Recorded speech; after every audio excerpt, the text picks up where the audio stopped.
Terrorism किसको कहते हैं? सुसाइडल अटैक्स, बॉम्ब ब्लास्ट और हाईजैकिंग और ऐसे बहुत सारे तरीके जिनकी वजह से आवाम के अंदर खौफ फैलाया जाए, उसको टेररिज्म बोलते हैं। अपनी डिमांड्स और अपनी बात मनवाने के लिए बहुत सारे मिलिटेंट ग्रुप्स ऐसे ही तरीके इस्तेमाल करते हैं। ऐसे अटैक्स का सामना दुनिया के तकरीबन हर मुल्क को ही रहता है, चाहे वो अमेरिका का 9/11 का अटैक हो या पाकिस्तान में होने वाला एपीएस के स्कूल के ऊपर हमला या इंडिया में मुंबई अटैक्स। ये सब ऐसे टेररिस्ट अटैक्स थे जिन्होंने गवर्नमेंट को हिला कर रख दिया। इन हमलों से बांग्लादेश भी बचा हुआ नहीं है। 2015 में सिर्फ 30 मिनट के अंदर तकरीबन 63 डिस्ट्रिक्ट्स के अंदर 459 बॉम्बिंग अटैक्स किए गए। टेररिज्म अटैक्स के बाद सभी गवर्नमेंट्स ऐसे मिलिटेंट ग्रुप्स के अगेंस्ट बहुत सख्ती से निपटने की कोशिश करते हैं। दूसरे लफ्जों में टेररिज्म गवर्नमेंट और मिलिटेंट ग्रुप के दरमियान एक जंग होती है। अगर गवर्नमेंट अपनी कोशिशों में कामयाब हो जाए तो मुल्क को टेररिज्म से क्लियर करवा लिया जाता है, लेकिन अगर गवर्नमेंट कमज़ोर हो तो मिलिट्री ग्रुप स्ट्रांग हो जाते हैं और टेररिज्म के अटैक्स में आए दिन इजाफा होता जाता है।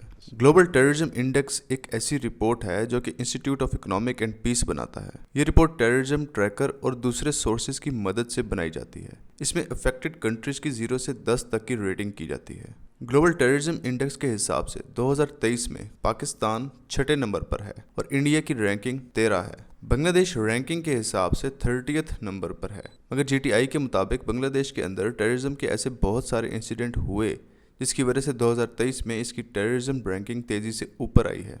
बांग्लादेश में टेररिज्म के इंसिडेंट्स का स्टार्ट 2005 में देखने में आया, जो कि एक मुस्लिम मिलिटेंट ग्रुप जमातुल मुजाहिदीन ने किया था। उसके बाद 2009 में ऐसे ही और भी इंसिडेंट्स रिपोर्ट हुए। ये वो टाइम था जब बांग्लादेश में टेररिज्म का मुकाबला करने के लिए कोई इंफ्रास्ट्रक्चर ही नहीं था। लेकिन टेररिज्म के इंसिडेंट्स के बाद बांग्लादेशी गवर्नमेंट ने तेज़ी से ऐसे स्टेप्स लिए जिसकी वजह से टेररिस्ट ग्रुप्स कमज़ोर पड़ गए। टेररिज्म को रोकने के लिए बांग्लादेशी गवर्नमेंट ने एंटी टेररिज्म एक्ट मुल्क में इम्प्लीमेंट किया। मनी लॉन्ड्रिंग के वो सारे रास्ते बंद किए जिससे टेररिस्ट की मदद हो सके। ऐसे मदरसों पर भी पाबंदी लगा दी जहां फंडामेंटलिज्म की तालीम दी जाती थी, जबकि दूसरी तरफ सेकुलर एजुकेशनल इंस्टीट्यूट स्टार्ट किए गए जो न्यू जनरेशन की माइंड मेकिंग करें। ये सब स्टेप्स लेने वाली बांग्लादेश की गवर्नमेंट को ऐसे फील हो रहा था कि टेररिज्म करने वाले गरीब और मदरसों में पढ़ने वाले होते हैं। इसी वजह से मदरसों के अगेंस्ट ऑपरेशन किए गए। मगर 2016 में बांग्लादेश में होली आर्टिजन पर होने वाले टेररिस्ट अटैक ने यह प्रूव किया कि टेररिज्म के अगेंस्ट गवर्नमेंट के स्टेप्स गलत डायरेक्शन पर थे, क्योंकि इस अटैक्स में शामिल सारे मिलिटेंट किसी मदरसे के स्टूडेंट नहीं थे और ना ही गरीब फैमिली से बिलोंग करते थे, बल्कि वो सब लोग एजुकेटेड और रिच बैकग्राउंड से बिलोंग करते थे। इस इंसिडेंट से ये प्रूव हुआ कि टेररिज्म के पीछे एक बड़ी गेम है। इसका ताल्लुक रिलीजियस फंडामेंटलिज्म से नहीं है, बल्कि इसमें लोगों की और ख़ास तौर पर न्यू जनरेशन की ब्रेन वॉशिंग की जा रही है और उनके माइंड्स में एंटी गवर्नमेंट फीलिंग जनरेट की जाती हैं। 2016 में होली आर्टिजन अटैक के बाद गवर्नमेंट ने टेररिस्ट के अगेंस्ट बहुत रैपिडली एक्शन लिए। उन्होंने जीरो टॉलरेंस शो करते हुए एंटी टेररिस्ट यूनिट्स इंट्रोड्यूस करवाए और उनकी मदद के लिए रैपिड एक्शन बटालियन को भी इन यूनिट्स के साथ ज्वाइन कर दिया। इसके साथ साथ साइबर स्पेस और सोशल मीडिया पर भी नज़र रखी और ऑनलाइन नेटवर्क के खिलाफ भी एक्शन लिए। 512 लोगों को अरेस्ट किया जबकि 79 टेररिस्ट को मार दिया गया। इन स्टेप्स के बाद बांग्लादेश में 2016 के बाद कोई बड़ा इंसिडेंट रिपोर्ट नहीं हुआ और ऐसा महसूस होने लगा कि बांग्लादेश टेररिज्म के खिलाफ जंग जीत गया है। लेकिन इस साल 2023 में ये महसूस हो रहा है कि बांग्लादेश में एक बार फिर से टेररिस्ट मिलिटेंट्स स्ट्रांग होने लगे हैं। इसी वजह से मुल्क में टेररिज्म के इंसिडेंट्स में इजाफा हुआ है। जैसे कि 5 मार्च 2023 में बांग्लादेश के कॉक्सेस बाजार में लगने वाली आग को भी हादसा की बजाय टेररिस्ट अटैक कहा गया है। कैंप में लगने वाली इस आग की वजह से 2000 घर जल गए और 12,000 लोग होमलेस हो गए।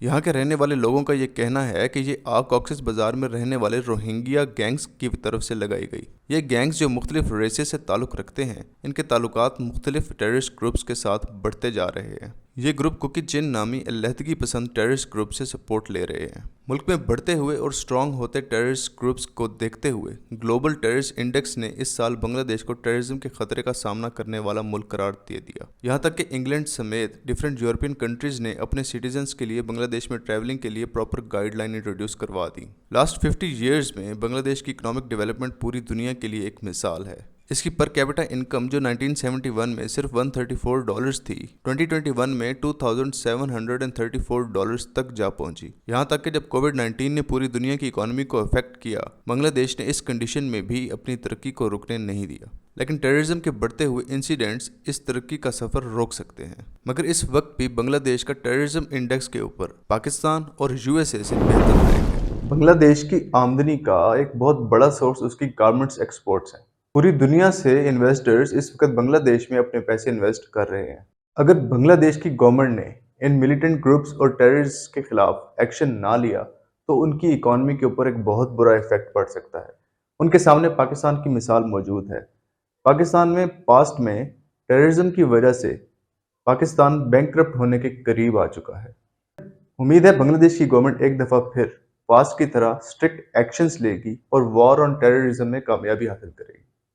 امید ہے آپ کو ہماری ویڈیو ضرور پسند آئی ہوگی۔ Don't forget to subscribe to our channel and we'll see you in the next video.